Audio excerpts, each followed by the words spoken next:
dorime, interrimo ad appare dorime, ameno, ameno, latire.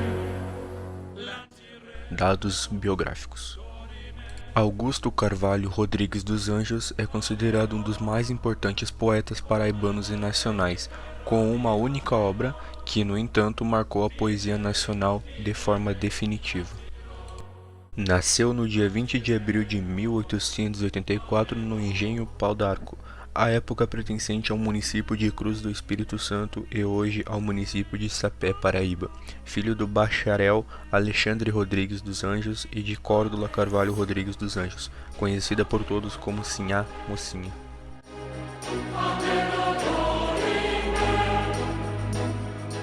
Doutor Alexandre foi professor dos filhos no que correspondia ao antigo curso primário, transformando os salões da Casa Grande do Engenho em escola e ali ministrava as aulas. Possuía uma vasta biblioteca com livros adquiridos na Europa. No contato com agentes simples do engenho, as crianças absorviam os saberes da cultura popular, crendices e histórias de assombrações. Em 1900, Augusto dos Anjos iniciou o curso de Humanidades no Liceu Paraibano em João Pessoa. Em 1903, matriculou-se na Faculdade de Direito do Recife, seguindo os passos do pai e dos irmãos mais velhos, tendo concluído o curso em 1907. Em João Pessoa, foi professor do Liceu Paraibano e do Instituto Maciel Pinheiros. Aliado às atividades de professor do liceu, dava aulas particulares, preparava alunos para o curso de madureza e para os programas da Faculdade de Direito do Recife. A poesia surgiu muito cedo na vida de Augusto dos Anjos. Alguns biógrafos afirmam que aos 9 anos já escrevia versos, mas só em plena adolescência teve seu primeiro soneto publicado, Saudade. No Almanaque do Estado da Paraíba, em 1900, a partir dessa data começou a publicar poemas em periódicos da Paraíba. Graças à interferência de Antônio Bernardino dos Santos Neto, Augusto dos Anjos se tornou colaborador do jornal O Comércio. Em 1908, Augusto começava a escrever no Jornal da Festa das Neves, no Nevar, como um dos seus mais assíduos colaboradores. Entre 1908 e 1910, o poeta foi responsável por séries denominadas Perfis Femininos, Tipos, Fotografias, Galeria dos Eleitos, Smarts e por anúncios comerciais em versos. Para escrever esses textos utilizava vários pseudônimos. Em 1910 casou-se com Esther Fialho e nesse mesmo ano se transfere para o Rio de Janeiro. Na então capital federal dá continuidade à carreira do magistério, lecionando em vários colégios, entre eles o Colégio Pedro II. É no Rio, em 1912, que publica seu único livro, Eu, edição de 1000 exemplares que contou com a ajuda financeira do irmão Odilon dos Anjos. Em junho de 1914, Augusto dos Anjos foi nomeado diretor do Grupo Escolar Ribeiro Junqueira, na cidade de Leopoldina, Minas Gerais. Em 12 de novembro do mesmo ano, vítima de pneumonia, o poeta falece. Seus restos mortais repousam no cemitério Nossa Senhora do Carmo, naquela cidade. Deixou 2 filhos, Glória Fialho dos Anjos e Guilherme Augusto Fialho dos Anjos. Na ordem direta de descendência existe um único neto, Ricardo Augusto Pena dos Anjos. Ainda com a biografia. A obra poética de Augusto dos Anjos é uma monumentalidade por si só, evocativa na própria imensidão de um arcabouço léxico enorme, expressado em uma rígida construção métrica, única característica parnasiana da obra augustina, em meio a um forte simbolismo, que explode e grita nos versos bem construídos, exprimindo e exprimendo as dores da existência humana vistas de um ângulo obscuro, que em si busca ao mesmo tempo a grandiosidade do cientificismo em um véu de morte, observados sensíveis questões sociais como a criminalidade e também metafísicas, questionando os significados da experiência humana em uma narrativa marcada pela grandiosidade dos termos apresentados em uma aura de pessarosidade, nas mais extensas e prescritivas das adjetivizações possíveis.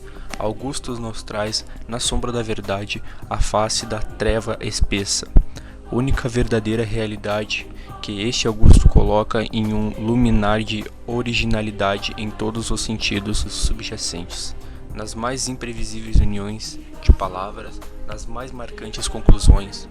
O mais original dos poetas brasileiros não deve ser só esse título, de ser tão único que lhe é difícil, às vezes, atribuir um período, colocando este como talvez o grande poeta da literatura nacional.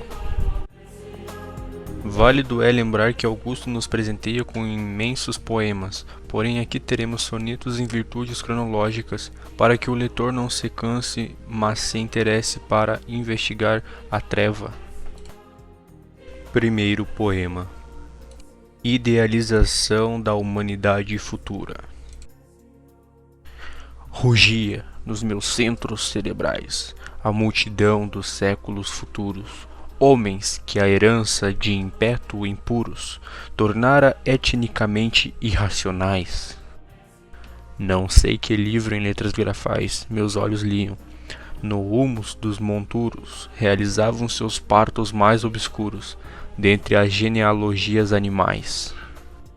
Como quem esmigalha protozoários, meti todos os dedos mercenários na consciência daquela multidão. E em vez de achar a luz que os céus inflama, somente achei moléculas de lama e a mosca alegre da putrefação. Análise. Vemos que Anjos, em uma finíssima expressão de sua potencialidade literária ao projetar-se no eu lírico, visualizando o futuro da humanidade, ou melhor dizendo, uma humanidade do futuro, dizendo que esta multidão rugia em seu cérebro, trazendo o cientificismo na manifestação darwinista. Vê-se em a herança, que tornara etnicamente irracionais. Adiante, construindo uma tensão muito característica da tônica de sua obra, ele, em dúvida, questiona qual livro ele lia, essa obra sombria onde se realizavam os partos mais obscuros dentre as genealogias animais. Encorpando o teor do poema com força, afirma que penetra na consciência da massa humana futura e, não encontrando o reluzir de uma civilização superior, a luz que o céu inflama, acha assim as moscas e a lama. Nessa obra percebe-se tamanha dureza obscura do desenvolvimento das obras augustinas, levando a dizer que a humanidade terá apodrecido na própria mesquinhez. Vendo-se então a maneira sombria com que ele tudo analisa e coloca nas obras, ainda com um ar de ironia.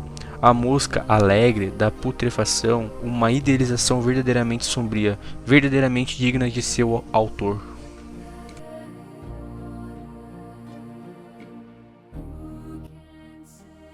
Solilóquio de um visionário.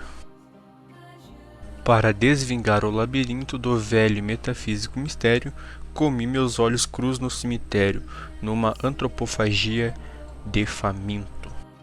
A digestão desse manjar fúnero, tornado sangue, transformou-me o instinto de humanas impressões visuais que eu sinto nas divinas visões de íncola etéreo. Vestido de hidrogênio incandescente, vaguei um século improficuamente pelas monotonias siderais. Subi, talvez às máximas alturas, mas se hoje volto assim com a alma às escuras, é necessário que ainda eu suba mais. Analisando o poema. Magistralmente, o homem que come os próprios olhos torna-se um visionário. Somente o poeta da morte para nos presentear com uma monstruosidade poética que, com muito vigor, nos evoca.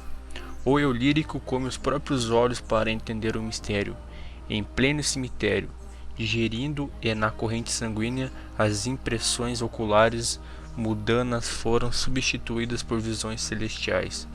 Não bastasse isso, o visionário viaja sideralmente pelo espaço e todo esse relato de transfusão de horror antropofágico em glória universal, marcado pelo simbolismo, cientificismo e um espírito avant-garde, conclui-se quando ele diz que subiu às mais altas alturas, levando o leitor a pensar que a alma foi a iluminação, antes que ele diga que há de subir ainda mais com a alma às escuras. trazendo os aspectos que ele desenvolve no imenso poema. Monólogo de uma sombra. Pode-se ver nessa obra que a ideia de que o mais terrível dos horrores sombrios torna-se a alavanca para a liberdade e o grande entendimento visual do homem, e o final deixa claro que para mais alto ver, mais a fundo nas trevas expressa deve-se voltar. Não bastou-lhe comer os olhos, restara-lhe o que senão a morte. Esta sim, ato escuro, o levando a mais alto das alturas. Será?